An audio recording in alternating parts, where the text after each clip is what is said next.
Greater లో హైడ్రా దుమ్ము లేపుతోంది. ఇప్పటి వరకు 1666 నిర్మాణాలు హైడ్రా బుల్డోజర్ కూల్చింది. ఇక రాజధానిలో చెరువులు, పార్కు స్థలాలు ఆక్రమించి 18 చోట్ల చేపట్టిన 166 నిర్మాణాలు కూల్చివేసినట్లు ప్రభుత్వానికి నివేదిక ఇచ్చింది.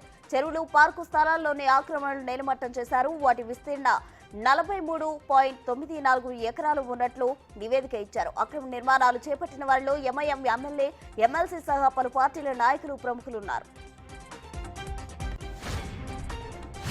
బీఆర్ఎస్ ఎమ్మెల్యే పల్లా రాజేశ్వర రెడ్డికి హైడ్రా ఫీవర్ పట్టుకుంది. ఇక గట్కేస్కర్ మండలం వెంకటాపురంలోని నాదం చెరువు బఫర్ జోన్ లో భవనాలు నిర్మించారంటూ నీటిపారుదల శాఖ అధికారులు ఫిర్యాదు చేశారు. దీంతో త్వరలోనే ఆ భవనాలు కూల్చివేతకు సిద్ధమైనట్లు ప్రచారం జరుగుతోంది. ఈ క్రమంలో పల్లా కోర్టుకు వెళ్లినా లాభం లేకపోయింది. నిబంధనల మేరకు చర్యలు చేపట్టాలంటూ కోర్టు డైరెక్షన్లు ఇచ్చింది. చెరువులను పరిరక్షిస్తున్న హైడ్రాకు ప్రజలు ఫుల్ సపోర్ట్ గా నిలిచారు. గండిపేట వెల్ఫేర్ అసోసియేషన్ ఆధ్వర్యంలో వాక్థాన్ నిర్వహించారు. చెరువుల కబ్జాతో వరదల ముంపు ఎక్కువైందని, హైడ్రా చర్యలు తమ జిల్లాలకు వ్యాప్తి చేయాలని ప్రభుత్వాన్ని కోరుతున్నారు. హైడ్రా తరహా వ్యవస్థను మరిన్ని నగరాల్లో ఏర్పాటు చేసేందుకు ప్రభుత్వం కసరత్తు చేస్తుంది.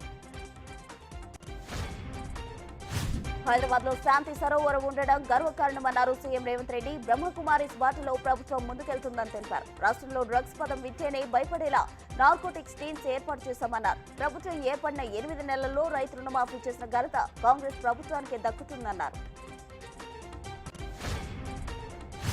ఎన్టీఆర్ భవన్ లో టీడీపీ నేతలతో చంద్రబాబు భేటీ అయ్యారు. ఇక తెలంగాణలో పాత కమిటీలు రద్దు చేస్తామని ఏపీ సీఎం త్వరలోనే కొత్త కమిటీలు నియమిస్తామన్నారు. ఇకపై 10 రోజులకోసారి తెలంగాణకు వస్తా అని హామీ ఇచ్చారు. తెలంగాణలో పార్టీని బలోపేతం చేయడంతో పాటు ఏపీలో తమకు ఓట్లేసిన వారి కోసం కష్టపడతా అంటూ చంద్రబాబు వ్యాఖ్యానించారు. ప్రకాశం జిల్లా ఎర్రగొండపాలెం మాజీ ఎమ్మెల్యే పాలపర్తి డేవిడ్ రాజు అనారోగ్యంతో మృతి చెందారు. హైదరాబాద్ లోని ఓ ప్రైవేట్ ఆసుపత్రిలో చికిత్స పొందుతూ తుది శ్వాస విడిచారు. ప్రకాశం జిల్లా రాజకీయాల్లో పాలపర్తి డేవిడ్ రాజు సుపరిచితుడు. డేవిడ్ రాజు మరణం పట్ల ప్రముఖులు సంతాపం వ్యక్తం చేస్తున్నారు. హైదరాబాద్ కేంద్రంగా భారీ సైబర్ క్రైమ్ వెలుగులోకి వచ్చింది. పాత బస్తీలో బ్యాంకు నుంచి 175 కోట్ల లావాదేవీలు జరిగినట్లు తెలుస్తోంది. సైబర్ నేరగాళ్లకు 2 ఆటో డ్రైవర్లు సహకరించారు. జాతీయ బ్యాంకుల్లో 6 చోట్ల అకౌంట్లు ఓపెన్ చేసి దుబాయ్, ఇండోనేషియా, కంబోడియాలకు నిధులు బదిలీ చేసినట్లు పోలీసులు వెల్లడించారు.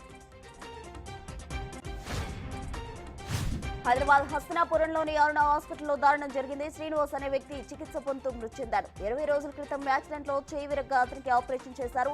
ఆ సమయంలో అనస్థీషియా ఎక్కువ డోసు ఇవ్వడంతో కోమాలోకి వెళ్లాడు. వైద్యుల నిర్లక్ష్యం వల్లే శ్రీనివాస్ చనిపోయాడని ఆయన బంధువులు ఆరోపిస్తున్నారు. కృష్ణా జిల్లా గుడివాడలో డ్రగ్స్ విక్రయదారులను పోలీసులు అరెస్ట్ చేశారు. గంజాయి అమ్మే చందు అనే వ్యక్తితో పాటు మరో 2 రూరల్ పోలీసులు అదుపులోకి తీసుకున్నారు. నిందితుల నుంచి 6 కేజీల 300 గ్రాములు గంజాయి స్వాధీనం చేసుకున్నట్లు ప్రకటించారు. వీరిని పట్టుకోవడంతో ధైర్య సాహసాలు ప్రదర్శించిన పోలీసులకు నగదు బహుమతి ఎస్పీ అందించారు. తమిళనాడులోని కృష్ణగిరి జిల్లాలో నేషనల్ హైవేపై ఘోర రోడ్డు ప్రమాదం జరిగింది. ప్రమాదంలో 8 కార్లు, 2 బస్సులు, 4 లారీలు ధ్వంసమయ్యాయి. ఘటనలో ఒకరు మృతి చెందగా 12 మందికి తీవ్ర గాయాలైనట్లు తెలుస్తోంది. మరో 7 పరిస్థితి విషమంగా ఉన్నట్లు వైద్యులు చెబుతున్నారు.